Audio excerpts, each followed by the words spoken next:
Good morning, everyone. This is day 6. So I just had a whole series of mishaps at the gas station here. First of all, I dropped my phone, cracked the screen again. It's after putting a new screen protector on it just 4 days ago. Number 2, the gas receipt didn't print the state on it, so I have to get another receipt at the next one. Number 3, I just went the entire morning with incredible footage and never had the microphone plugged in to the actual camera. So none of that is usable. And then on top of that, the little dead cat fuzzy on my microphone is gone. So I don't even know if my microphone is going to be usable here on out. I found a little backup thing to put over the microphone, and so my microphone might be just like not great for the rest of the trip. At any rate, we'll see how this all comes out, if this is still usable. I don't know, man. It's one of those mornings. I was all excited to stop for coffee, and then, you know, I was like, the receipt doesn't show the city or the state. Grumpy. And then I took my helmet off, and as I was putting it down, I dropped my phone. So just, yeah, a whole comedy of errors this morning. We have 300 miles on this wide open Iowa road, and we're trying to stay clear of this thunderstorm cell. I'm hoping to skirt north of it. This road is US Route 20, so it is a dual lane, essentially like an interstate highway, but there ain't nothing on it, man. It is a long, arduous grind. Google said next turn 262 miles. Like, you know it's going to be a long stretch when, like, you don't even have a turn for 260 miles. So, yeah, it's pretty brutal. Sunrise was incredible, awesome. We rode along a little sliver of Wisconsin, touched in there, got the receipt from Hazel Green, the little town called Hazel Green.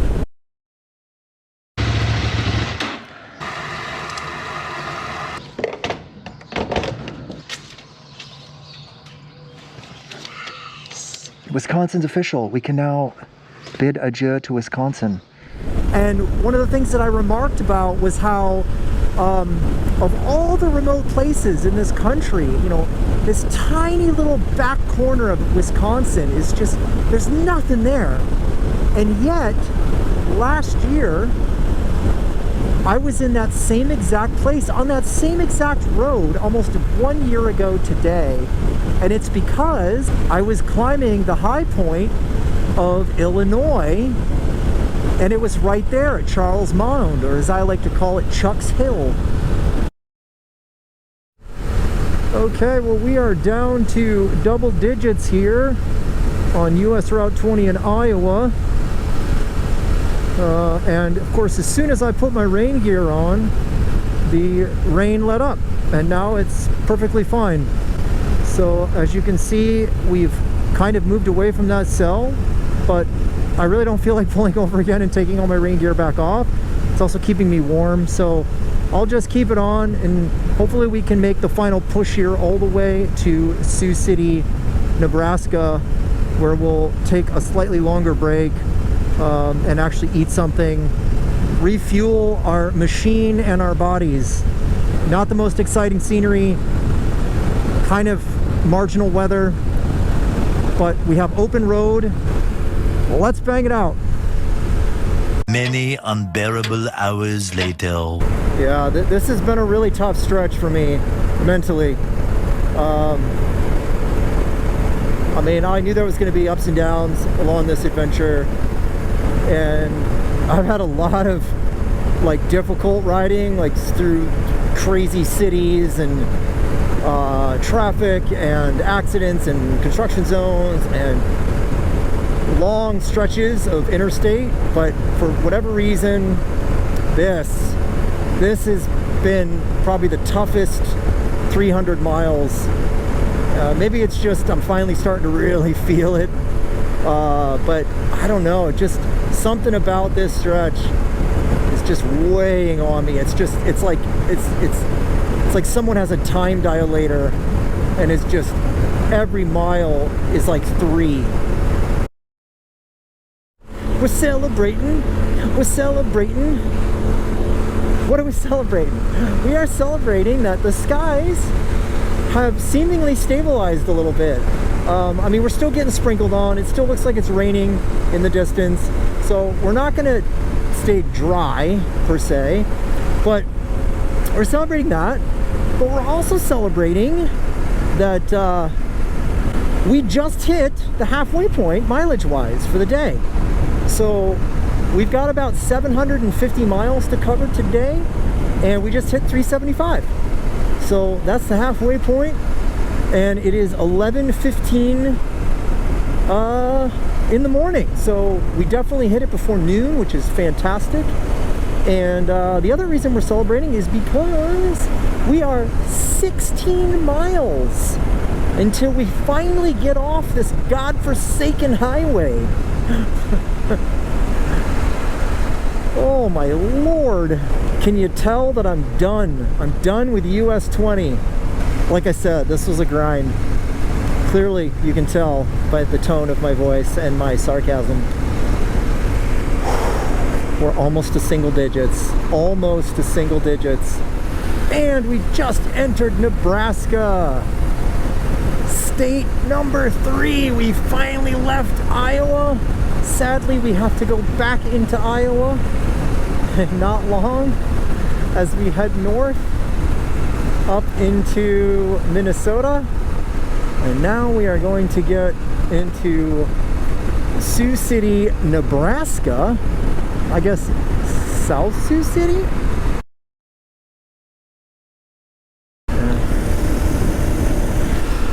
Oh, that's weird. We're gonna just hit this Maverick right here.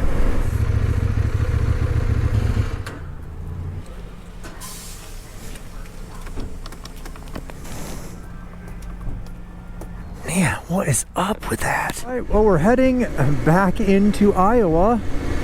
That was it for Nebraska, a quick gas station stop.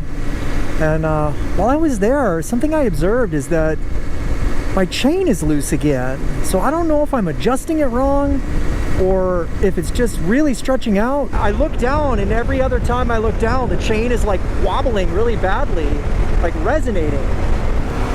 So in all the years I've owned motorcycles and ridden motorcycles, I've never seen this happen with the chain, and I'm contemplating what caused it and if it's now just exacerbated by the fact that the chain guard is eaten away. Was it that it was super windy and my chain was loose and it was blowing on the chain, causing it to wobble? Did I misalign my back tire slightly when I adjusted the chain, and so because it was slightly off true, it caused the chain to wobble? Okay, well, we're in Minnesota now. We've made it. The good news is, in 7 miles, we will be at our gas station in Laverne, Minnesota, and we can get under the cover of a gas station shelter, take a look at the radar, see what we're about to ride into, because it's also kind of crappy looking in every direction. We're finally free of Iowa for good. Iowa is done. We don't have to go back to it. It's been a lot today, a lot of little things. Thankfully, I'm healthy. I'm moving. I have my wallet. I have my phone. I'm upright. You gotta count the wins, you know? Let's get there. Let's fill up. Let's get our receipt. And then let's check the weather. That's the actual thing that I'm actually most worried about right now, because there was another cell system up here in sort of South Dakota that I really don't want to hit, especially on a partially disabled bike or possibly disabled bike.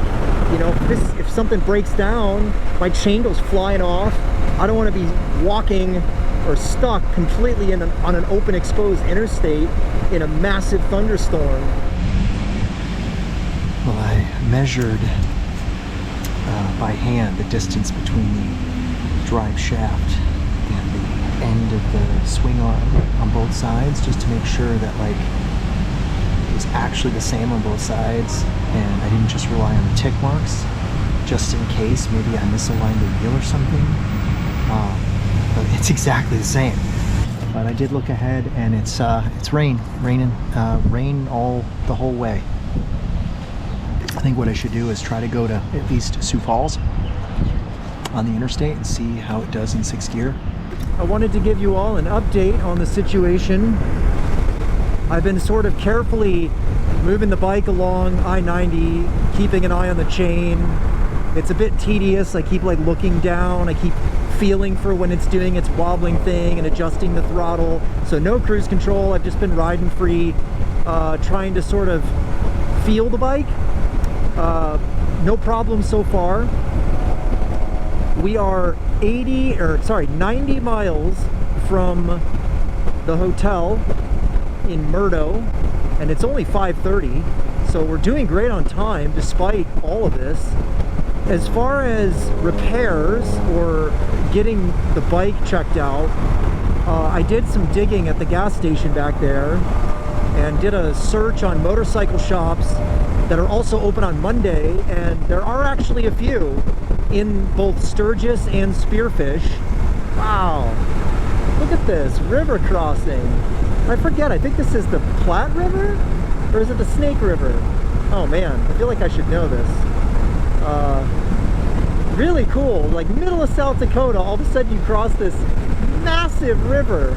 Oh, it's the Missouri River. I was wrong on both counts. All right, so neither the Platte nor the Snake, the Missouri. What I've learned, an interesting revelation, is, you know, all these like moto vloggers that travel the world, you know, you got to be ready to improvise and fix stuff as it happens, right? I mean, stuff happens like this, and you can't just be like, ah, all right, I'll go home. You got to be able to fix stuff. You got to find shops. You got to limp bikes along. You got to duct tape stuff and JB Weld stuff and whatever you got to do to get that next mile. And that's what we're dealing with right now, is we're gonna have to make stuff happen. We are 6 miles from the hotel, so I'll take it. I'm just happy that it's not actively raining right this moment. Whew. Get a little break in the last 5 minutes here, and it's still only 6:45. So yeah, we still did really good considering all the stops we made today. I didn't really know anything about Murdo when I booked my hotel room. I just saw that it was on the map and it had a hotel. Oh, the Super 8's literally right there.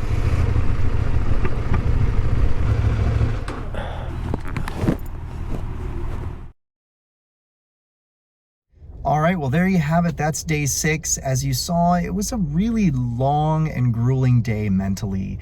Just had a really long struggle across the state of Iowa there as we traversed those 300 miles on US 20. I don't know what it was. I think it was just the dreary conditions and sort of the unchanging scenery that just really got to me. But we did ultimately make it to Nebraska, as you saw, and then up to Minnesota, and finally over into South Dakota. We did develop this chain issue. To this day, I'm still not entirely sure what started the chain from breaking down, but when I did get it replaced, they ultimately told me that it was just a faulty chain. So this may have just been a case of I didn't do anything wrong, and it was a chain that had some issues to begin with and degraded. Once I changed out the chain, it never caused me a single issue for the rest of the ride. So it does seem to track that it was just a bad chain to begin with. Spoiler alert for tomorrow, day 7 is when I have a really interesting day. Amazing scenery in South Dakota and Montana, but also it's the day where I take my big spill. So stay tuned for that, and I'll see you in the next video. Bye. I think this stretch is my favorite bit of road so far on this entire journey.